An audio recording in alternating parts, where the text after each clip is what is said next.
Assalamualaikum warahmatullahi wabarakatuh. Alhamdulillahirabbil alamin. Assalatu wassalamu ala asyrofil anbiya'i wal mursalin wa ala alihi washabihi rasulillahi ajmain. Asyhadu an la ilaha illallah wa asyhadu anna Muhammadan abduhu wa rasuluh la nabiyya ba'da amma ba'du.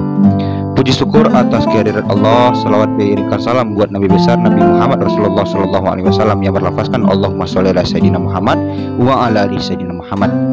Pada kesempatan kali ini di dalam mata kuliah metodologi penelitian, kami dari kelompok 4 yang akan mempresentasikan penelitian kuantitatif, skala pengukuran dan instrumen penelitian. Dari kelompok 4, Manajemen Bisnis Syariah, Fakultas Ekonomi dan Bisnis Islam, UIN Imam Bonjol Padang, yang beranggotakan Oktora Andika, Muhammad Yusuf Herman, Rafani Siska Wulandari, Rahmiana Siregar. Selamat menyaksikan. Yang pertama yaitu skala pengukuran. Skala pengukuran adalah penentuan atau penetapan skala atas sesuatu variabel berdasarkan jenis data yang melekat dalam variabel penelitian. Skala pengukuran merupakan acuan atau pedoman untuk menentukan alat ukur demi memperoleh hasil data kuantitatif. Misalnya alat ukur panjang adalah meter, berat adalah kilogram, ton, kuintal, dan sebagainya. Dengan menentukan skala pengukuran, maka nilai variabel yang diukur dengan instrumen tertentu dalam bentuk angka sehingga akan lebih akurat, efisien, dan komunikatif. Skala pengukuran memiliki implikasi penting untuk analisis data, seperti halnya untuk jenis penarikan kesimpulan dari penelitian yang dibuat berdasarkan pengukuran tersebut. Prosedur statistik yang paling sering digunakan adalah dengan mengasumsikan sebagai skala interval. Selanjutnya, macam-macam skala pengukuran. Yang pertama, skala nominal. Skala nominal artinya, pada skala nominal, objek atau individu diperuntukkan pada kategori yang tidak memiliki sifat numerik. Skala nominal memiliki identitas karakteristik, tetapi tidak memiliki sifat mengurutkan. Variabel yang diukur pada skala nominal sering disebut sebagai skala kategori karena data dibagi dalam beberapa kategori. Contoh, 0 laki-laki, 1 perempuan. Yang kedua yaitu semua karakteristik yang ada pada skala nominal dimiliki oleh skala ordinal. Yang membedakannya adalah skala ordinal mempunyai urutan atau peringkat antar kategori dari tingkatan yang paling rendah ke tingkatan yang paling tinggi berdasarkan atribut tertentu.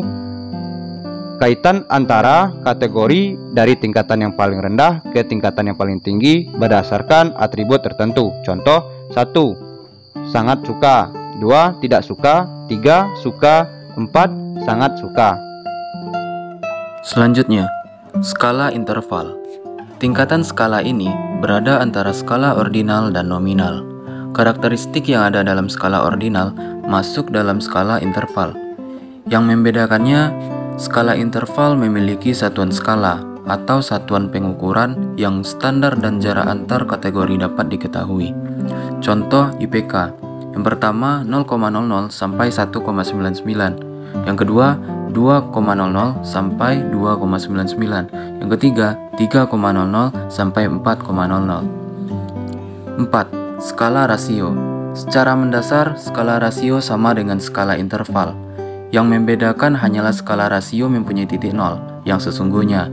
Dengan demikian, skala rasio atau perbandingan antara kategori bisa diketahui dengan jelas dan dapat dilakukan semua operasi matematika. Contohnya adalah usia Andi 18 tahun sedangkan usia Resa 9 tahun. Maka dapat dinyatakan bahwa usia Andi adalah 2 kali Indah. Orang yang beratnya 100 kg 2 kali lebih berat dari orang yang beratnya 50 kg. Skala tentang sikap dan perilaku yang bisa dipergunakan dalam penelitian administrasi, pendidikan, ekonomi, bisnis, dan sosial. 1. Skala Likert adalah skala yang dapat dipergunakan untuk mengukur sikap, pendapat, dan persepsi seseorang atau sekelompok orang tentang suatu gejala atau fenomena sosial. Variabel penelitian adalah fenomena sosial yang terjadi dan diaplikasikan secara khusus oleh peneliti dalam penelitian. Contohnya seperti tabel yang ada pada slide PowerPoint. Di tabel tersebut terdapat kolom nomor, pernyataan, STS, TS, N, S, dan SS. Pada kolom nomor ada nomor 1 dan di pernyataan ada kantor Bank Umum Syariah seharusnya mudah dijangkau dan tidak jauh dari pusat kegiatan ekonomi. Dan di checklist pada kolom S.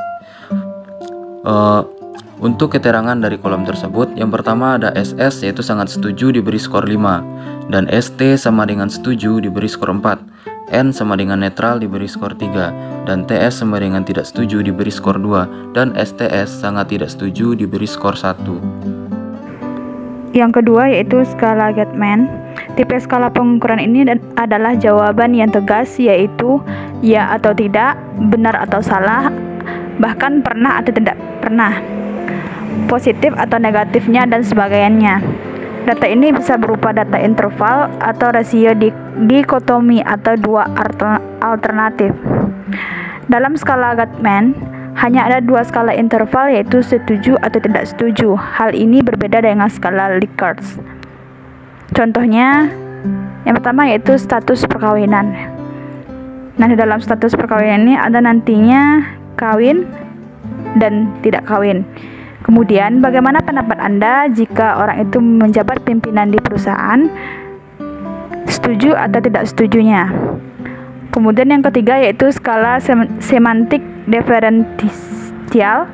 Skala ini disusun dalam satu garis kontinum yang jawabannya sangat positif yang terletak di bagian kanan garis, dan jawaban yang sangat negatif terletak di bagian kiri garis. Atau sebaliknya, data yang diperoleh melalui pengukuran skala semantik diferensial adalah data interval, dan biasanya skala ini digunakan untuk mengukur sikap tertentu yang dipunyai seseorang. Contohnya seperti yang ada pada layar. Kemudian yang keempat, skala rating.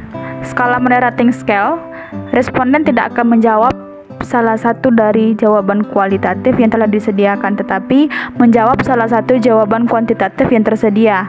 Dengan demikian, skala rating lebih luas, fleksibel, dan tidak terbatas dalam mengukur siapa saja, namun untuk mengukur persepsi atau penilaian responden terhadap suatu fenomena lainnya, seperti skala untuk mengukur status sosial ekonomi, kelembagaan, pengetahuan, kemampuan, proses kegiatan, dan lain-lain sebagainya. Contohnya, seberapa baik data ruang kerja yang ada di Bank Umum Syariah yang berlabelkan X, berilah jawaban dengan angka. Jawaban di sini ada 4 pilihan. Yang pertama yaitu 4 bila tata ruang itu sangat baik, bernilai 3 bila tata ruang itu cukup baik, 2 bernilai 2 bila tata ruang itu kurang baik, dan bernilai 1 bila tata ruang itu sangat tidak baik. Selanjutnya, instrumen penelitian. Instrumen penelitian adalah suatu alat yang dipakai untuk mengukur fenomena alam ataupun sosial yang diamati. Secara spesifik, semua fenomena tersebut disebut dengan variabel penelitian. Instrumen-instrumen yang dipakai untuk mengukur variabel dalam ilmu alam sudah banyak tersedia dan telah teruji validitas dan reliabilitasnya. Cara menyusun instrumen yang pertama ialah menetapkan terlebih dahulu variabel-variabel penelitian yang akan diteliti. Yang kedua, memberikan definisi operasional, dan yang ketiga, menetapkan indikator-indikator yang akan diukur. Validitas dan reliabilitas instrumen. Validitas adalah instrumen atau alat untuk mengukur kebenaran dalam proses penelitian. Alat ukur yang dipergunakan untuk melaksanakan penelitian harus standar dan bisa dipakai sebagai panduan dalam pengukuran data yang akan diteliti. Terdapat dua standar validitas, yaitu validitas internal dan yang eksternal. Selanjutnya, reliabilitas. Reliabilitas adalah kehandalan atau ketepatan sebuah alat ukur atau instrumen dalam mengukur sebuah subjek. Jika dua alat ukur dipergunakan 2 kali atau lebih untuk mengukur fenomena yang sama dan memperoleh hasil yang konsisten, maka alat yang dipakai dikatakan reliable. Dengan bahasa yang mudah dipahami, reliabilitas adalah konsistensi sebuah alat ukur dalam mengukur fenomena yang sama. Demikianlah penampilan dari kelompok kami. Mudah-mudahan bermanfaat dan berfaedah untuk kita semua. Terima kasih atas perhatiannya. Mohon maaf segala kesalahan dan kekurangannya. pamit undur diri. Assalamualaikum warahmatullahi wabarakatuh.